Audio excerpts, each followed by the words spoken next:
En manchette, aujourd'hui, une Saint-Jean réussie à Saint-Ignace de Loyola.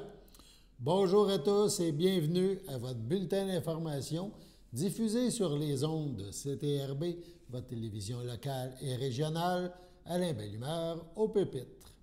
Donc, on effectue avec vous un retour sur les festivités de la Saint-Jean-Baptiste, donc la fête nationale, festivités qui se sont déroulées à Saint-Ignace de Loyola, festivités organisées par le Comité des loisirs avec plusieurs partenaires. La soirée a débuté avec la traditionnelle giblotte. On voit présentement des images, quelques images prises à cette occasion.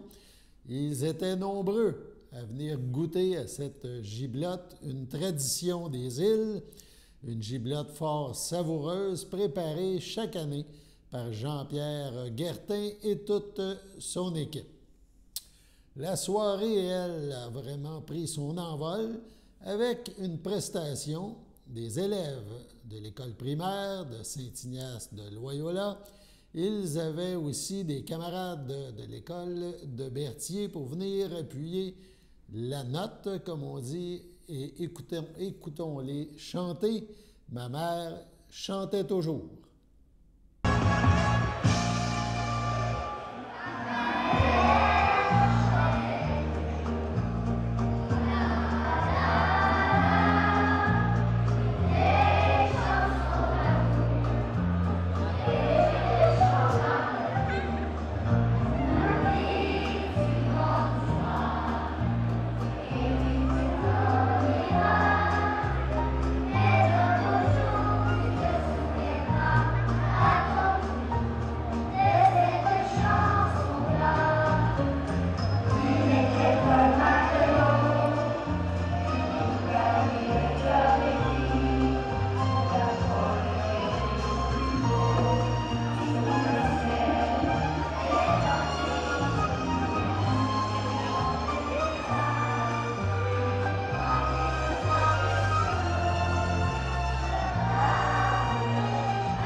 William, on continue la chanson parce que les élèves vont faire danser leur mère ou leur grand-mère.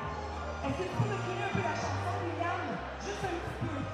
Alors, les élèves, vous allez chercher votre grand-mère ou votre mère, puis vous venez danser ici, là. On peut reculer la chanson, William, s'il te plaît?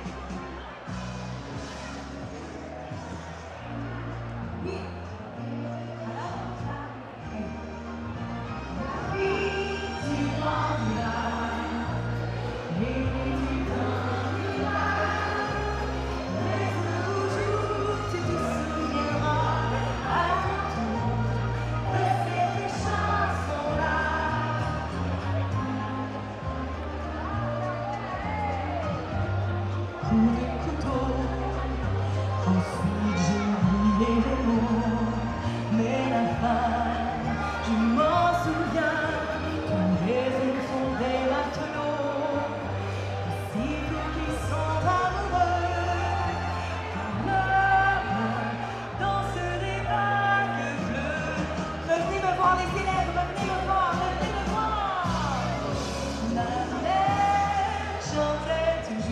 Alors chante ensemble. Une vieille chanson d'amour que je te chante à mon tour. Ma fille, tu grandiras et puis tu t'en iras. Mais un beau jour, tu te souviendras à ton tour. On chante ensemble. De cette chanson-là.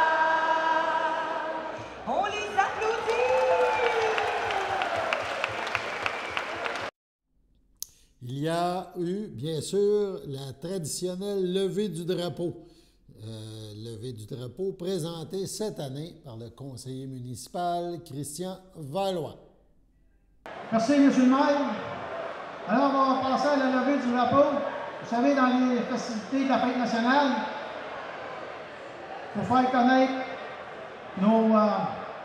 notre histoire, nos symboles. Alors, comme vous avez pu voir sur la table, nous avons des iris versicolores. L'iris versicolore, c'est l'emblème floral du Québec. Bien sûr, l'emblème aviaire est l'Arfand des Neiges. Et ceux qui ont la chance d'avoir un beau bouleau jaune à la maison, sur votre terrain, le bouleau jaune est l'emblème arboricole du Québec. Alors, on va passer au drapeau. On va commencer par celui de Saint-Ignace de Loyola. Et c'est M. Christian Valois, qui est conseiller ici à la ville de Saint-Ignace, qui va venir vous expliquer le drapeau de Saint-Ignace. Là, remarquez, on a deux jeunes qui portent le drapeau ici, celui de Saint-Ignace, et puis les armoiries du drapeau représentent un symbole. M. Valois va venir vous les expliquer. Merci.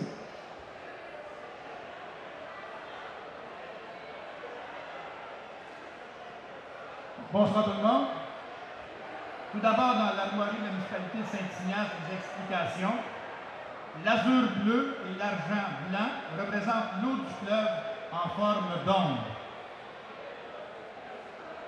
Le gousset écarté, l'élargissement en haut de l'écu, représente l'entrée du lac Saint-Pierre, c'est ce qu'on voit sur les côtés.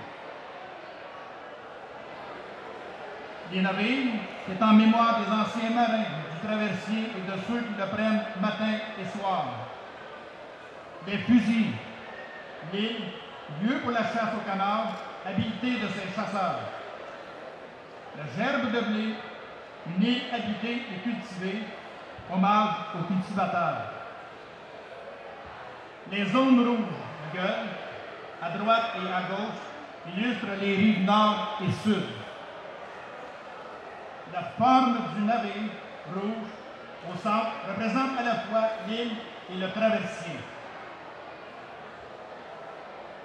La face ondée d'argent sur azur en gousset écarté sur gueule, flanquée d'une forme de navire, gueule chargée d'un navire, de deux fusils de chasse et d'un gerbe de blé d'argent qui était le symbole de l'île Saint-Ignace.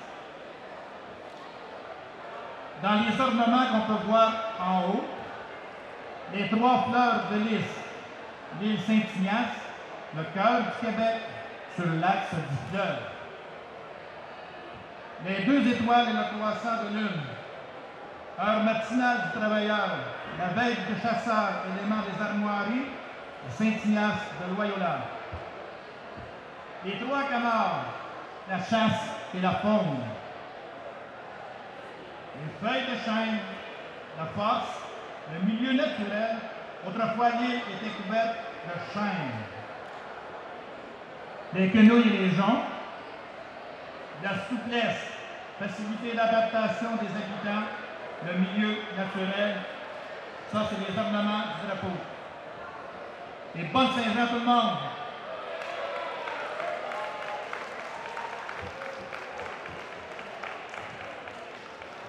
Merci, Christian. Alors là, on passe au drapeau du Québec. La signification du drapeau du Québec. Le fond bleu royal rappelle la couleur du blason des souverains de France qui régèrent durant la domination française en Amérique. La croix blanche symbolise la fidélité des Québécois à leur religion de leurs aïeux. Les fleurs de lys étaient l'emblème de l'autorité sous le régime de l'ancienne monarchie française. Les armoiries actuelles du Québec portent les fleurs de lys pour rappeler la première période de l'histoire du Québec.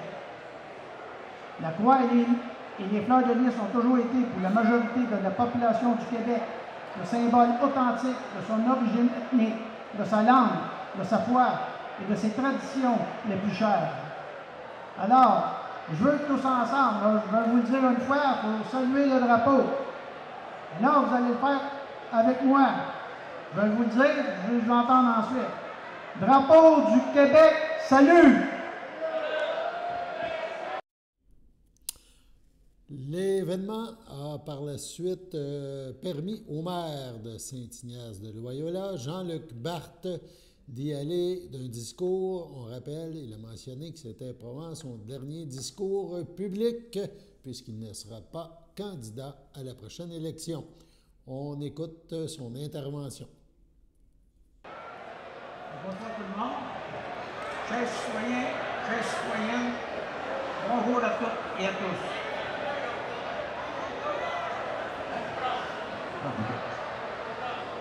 Je suis très heureux de vous retrouver pour la Fête nationale du Québec. Cette année, le thème est Gens du pays. En 2025, nous soulignons aussi les 50 ans de la chanson de Gilles Vigneault. C'est une œuvre importante, elle nous rassemble. Elle parle de fierté, de solidarité et d'attachement à notre culture.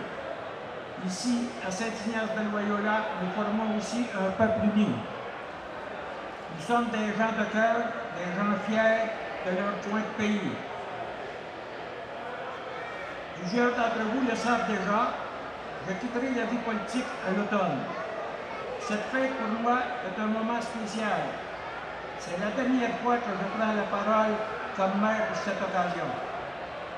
Je tiens à vous dire merci. Merci pour votre confiance et votre esprit de communauté. Ces années à vos côtés ont été un honneur pour moi. Aujourd'hui, je vous invite à célébrer ensemble, à profiter des activités, des spectacles et du feu d'artifice et surtout à passer de bons moments avec vos proches. Un grand merci aux bénévoles, parce que votre travail fait toute la différence. Bonne fête nationale, vive Saint-Ignace de Loyola, vive le Québec et vive les gens du pays. Merci beaucoup. Bonne soirée. Finalement, l'artiste invité, eh bien, c'était Yann Perrault. On regarde un extrait de sa performance à Saint-Ignace pour la Saint-Jean.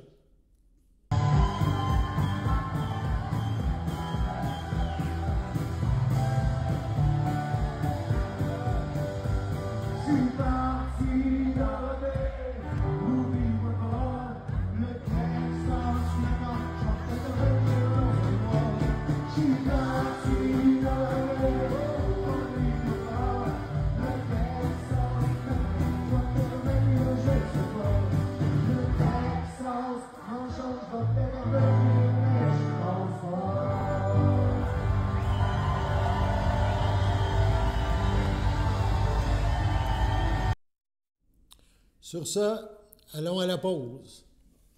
Votre station de télévision de Berthierville vous invite cordialement à son bingo hebdomadaire télédiffusé tous les samedis matins dès 9h30. Depuis longtemps, les fans de CTRB se divisent le joyeux montant de 600 $ chaque semaine à cette joute de bingo.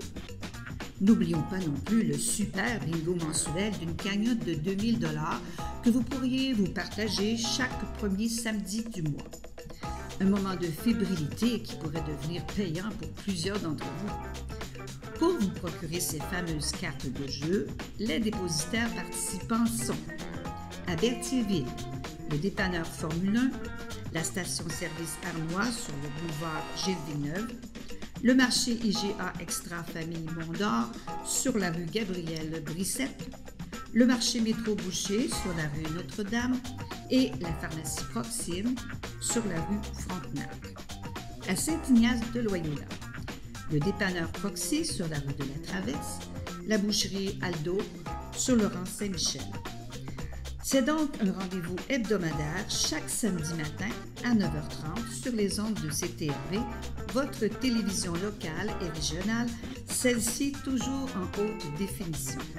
Toute l'équipe de CTRB vous remercie de votre fidélité et vous souhaite bonne chance.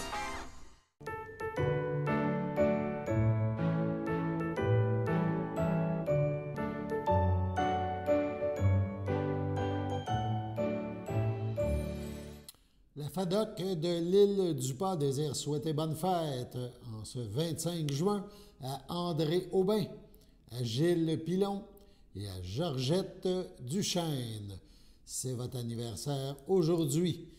en ce 25 juin 2025, eh bien, toute l'équipe de CTRB se joint à moi et vous souhaite un heureux anniversaire. Juste avant d'entrer en ondes pour l'enregistrement de ce bulletin, nous avons appris que le gouvernement du Québec annonce la mise en tutelle de la municipalité de Sainte-Élisabeth, donc dans la MRC de Daudraye. La ministre des Affaires municipales, André Laforêt, a annoncé l'adoption d'un décret concernant l'assujettissement de la municipalité de Sainte-Élisabeth au contrôle de la Commission municipale du Québec. Le gouvernement, peut-on lire dans un communiqué, prend ainsi les mesures nécessaires pour assurer la saine gestion de la municipalité au bénéfice de la population. Cette décision s'inscrit dans un processus de gradation des interventions du ministère des Affaires municipales et de l'Habitation. La CMQ, la Commission municipale, sera présente pour accompagner la municipalité afin de résoudre ces enjeux de fonctionnement. On cite la ministre, le gouvernement a le devoir de veiller à la bonne administration des municipalités. Aujourd'hui, des moyens sont pris pour assurer la saine gestion de Sainte-Élisabeth. Cette décision permettra d'offrir au conseil municipal l'aide et le soutien dont il a besoin dans l'exercice de ses fonctions. Donc, le décret adopté aujourd'hui par Québec, qui entre en vigueur immédiatement, est une mesure temporaire et il sera valide jusqu'à ce que la Commission municipale du Québec juge qu'il n'est plus nécessaire d'accompagner la municipalité. On termine cette partie du bulletin en vous mentionnant que les officiers de navigation et officiers mécaniciens de la Société des traversiers du Québec, affiliés au syndicat des métallos, ont accepté, dans une proportion de 80 %, l'hypothèse de règlement formulée par le conciliateur. Cette nouvelle convention collective prévoit des hausses salariales totalisant 17,4 % sur une période de 5 ans, soit de 2023 à 2028. La Société des traversiers du Québec se réjouit de cette entente qui permettra de bonifier les conditions de travail de ses employés, en plus de renforcer l'attraction et la rétention du personnel. La STQ, dans un communiqué, souligne le travail et l'engagement de toutes les personnes impliquées dans le processus de négociation, des personnes qui ont permis d'en arriver à ce règlement.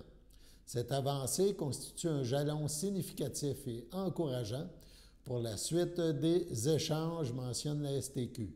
En étroite collaboration avec le Conseil du Trésor, la STQ met tout en œuvre pour faire évoluer les négociations aux autres tables avec le personnel non breveté et investit actuellement toutes ses énergies, mentionne-t-elle, afin d'en arriver à des ententes négociées le plus tôt possible. Sur ce, on passe à la pause. Voici une plaque porte-clés des amputés de cœur. Quand vous utilisez une plaque porte-clés, vous protégez vos clés. Si vous les perdez, la personne qui les trouvera pourra appeler au numéro au dos de la plaque. Ou les déposer dans une boîte aux lettres. Puis, les amputés de guerre vous retourneront vos clés. Gratuitement! Commandez vos plaques porte-clés aujourd'hui à amputédeguerre.ca. Et améliorer la vie des personnes amputées comme moi. Merci.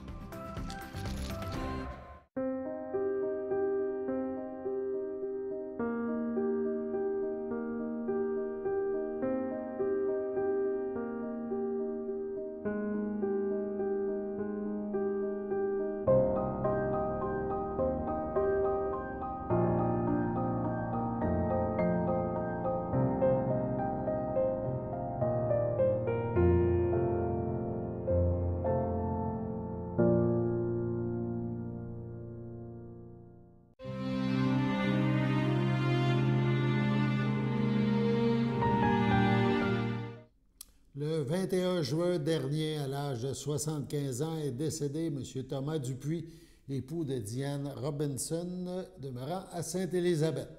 Il laisse dans le deuil, outre son épouse, ses enfants, Gino Dupuis, Mario Dupuis, Karine Thibault, sa petite-fille Isabelle Dupuis, James Grenier, ses arrière-petits-enfants, Serena et Hayden Grenier, sa belle famille Robinson ainsi que plusieurs autres parents et amis. La famille vous accueillera vendredi 27 juin dès 14 h au complexe funéraire Efterio, situé au 741 rue de Notre-Dame à Berthierville. Un hommage aura lieu le même jour à 16 h au salon. À son domicile le 17 juin dernier, à l'âge de 76 ans, est décédé M. Michel Brizard, fils de feu Octave Brizard et de feu Marie-Jeanne d'Estrempe, demeurant à Saint-Cuthbert. Il laisse dans le deuil ses frères et ses sœurs, Alain, Maurice, Marielle, Huguette, Carmen, ainsi que leurs conjoints et conjointes, son filleul David Sylvestre, sa sœur Annie, ainsi que plusieurs neveux, nièces, autres parents et amis. M. Brizard ne sera pas exposé et une cérémonie aura lieu en toute intimité à une date ultérieure. Au CHDL de Saint-Charles-Borromée, le 25 mai dernier, à l'âge de 57 ans, est décédée Mme Joanne Valois, conjointe de feu Michel Courchaine, demeurant à Saint-Ignace de Loyola. Elle laisse dans le deuil ses enfants, Dave Courchaine, Marilyn Chevalier, Juliette Courchaine, Nicolas Moreau, ses petites filles, Léonie et Laura Courchaine, son frère, sa sœur, ses beaux-frères et belles-sœurs, Michel Valois, Daniel Fournier, René Valois, Jean-Yves Plante, Sylvie Courchaine, Marcel Courchaine, Claudine Courchaine, Daniel Champagne, Jocelyn Courchaine, Céline Lubelski, Martin Courchaine, ses nièces, Karine et Audrey Valois, ainsi que plusieurs autres parents et amis. La famille vous accueillera vendredi 27 juin entre 19 et 21 heures au complexe funéraire Efterio, rue Notre-Dame à Berthierville, ainsi que samedi 28 juin dès 10 heures. Suivra une liturgie à la chapelle du complexe à 14h30. Madame Joanne Valois sera inhumée au cimetière de Saint-Ignace de Loyola le même jour. Le 4 juin dernier, au château à Berthierville, à l'âge de 85 ans et 3 mois, est décédé paisiblement M. Ludovic Morin, né le 8 mars 1940.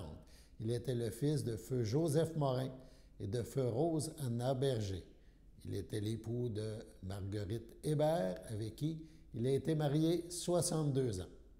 Il laisse dans le deuil, outre son épouse Marguerite, sa fille Joanne, Marc Leclerc, ses petits-enfants Simon Leclerc, Léa Cléry-Basile, Vincent Leclerc, Rebecca de Carufel, ses arrière-petits-enfants Jane et Jack. Il laisse également dans le deuil ses belles-sœurs et beaux-frères de la famille Hébert, feu Pierrette, feu Réal Boutin, feu Yvon, Thérèse Savoie, Denise, feu Charlie Hudon, feu Bruno, Pierrette Gosselin, feu Robert, Rachel Laurent Bellil, feu Étienne, Raymonde, Roland Bédard et Régent, ainsi que plusieurs neveux, nièces, autres parents et amis. Il a été précédé par le décès de ses frères et sœurs, Robert, feu Wilfrida Goupil, Bernadine, feu Michel Morin, Clément, feu Thérèse d'Avignon, Hélène, feu Julien Charette, Thérèse, feu Denis Landry, Claire, feu Raymond Lavoie, Marthe, feu Louis Villeneuve, Jean-Marie, Monique Roy et Joseph. La famille tient à remercier toutes les personnes qui ont participé à son bien-être. La famille vous accueillera à l'église de Saint-Cuthbert, située au 1991 rue principale, le samedi 28 juin à 9 h. Les funérailles suivront à 11 h. À l'hôpital de Saint-Jérôme, le 17 juin dernier, à l'aube de ses 96 ans, est décédée Mme Yvette Raymond, épouse en première noces de feu Maurice Gouget et en seconde noces de feu Bertrand Fournier, demeurant à Joliette. Elle laisse dans le deuil ses enfants, Claude Gouget, Doris Côté, Francine Gouget, Marcel Blot, Michel Gouget, Christiane Huppé, Daniel Gouget, Nicole L'Espérance, ses petits-enfants Nancy, Pierre-Marc, Jean-François, Maxime, Marie-Pierre, Isabelle, Valérie, David et Marie-Kim. Ses 16 arrière-petits-enfants, sa sœur Monique Raymond, feu Gérard Layette, ainsi que plusieurs autres parents et amis. La famille vous accueillera dimanche 29 juin dès midi au complexe funéraire Efterio, rue Notre-Dame à Berthierville. Suivra une liturgie à la chapelle du complexe à 14h30. Au CHSLD Piémont à Saint-Jean-de-Matha, le 20 juin dernier, à l'âge de 88 ans, est décédée Mme Maria Bianchi, épouse de feu René Vadnet, demeurant à Berthierville, autrefois de Saint-Cuthbert. Elle laisse dans le deuil ses enfants, France Vadnet, Pierre Villeneuve, Mario Vadnet, Jacinthe Fernet, Sylvain Vadnet, José Fafard, Carole Vadnet, Benoît Lacourcière, ses petits-enfants David Saint-Martin, Valérie Lemieux, Andréanne Saint-Martin, Nicolas Lafrance, Sébastien Vadnet, Marie-France Vadnet, Mathieu Robillard, Sabrina Vadnet, Jean-David Degagné, Louis-Charles Lacourcière, Nadia Lefebvre, Claudia Vadnet, Marc-Olivier Mercier, Simon-Pierre Lacourcière, Jessica Geoffroy, ainsi que ses 13 arrière-petits-enfants et ses frères, sœurs, beaux-frères et belles-sœurs. François Bianchi, Monique Coin, Vincent Bianchi, Madeleine Doucet, Ginette Bianchi, Michel Desmarais, Hollande Bianchi, Serge Laprade, Marcel Morel, feu Maurice Vadnet, ainsi que plusieurs neveux, nièces, autres parents et amis. La famille tient à remercier le personnel de la Villa Berthier, le personnel du CHRDL et le personnel des soins palliatifs du Piémont à Saint-Jean-de-Matha pour les bons soins prodigués à Mme Bianchi Vadnet. La famille vous accueillera samedi 12 juillet 13h à l'église de Saint-Cuthbert. Suivront les funérailles en ce même lieu à 14h30. Les cendres de Mme Bianchi seront inhumées le même jour au cimetière de Saint-Cuthbert. Sur ce, passons à la météo.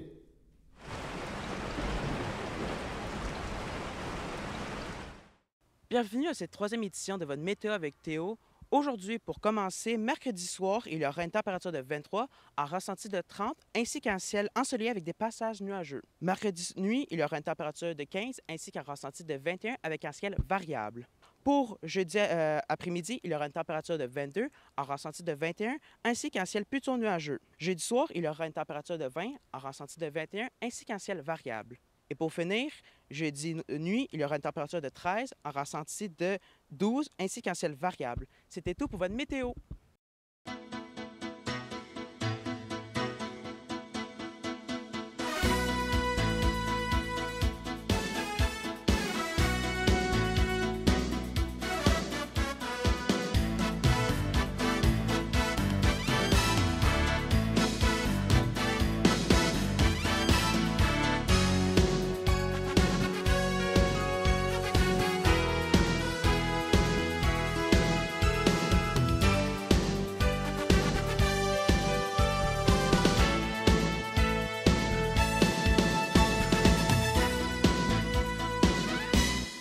Sachez que vous pouvez nous faire part de vos commentaires, soit pour une annonce gratuite sur notre babillard ou toute autre suggestion en nous rejoignant par téléphone au 450-836-5103, 450-836-5103, ou bien par courriel tvcberthierville@hotmail.com, sur Facebook en écrivant Facebook CTRB.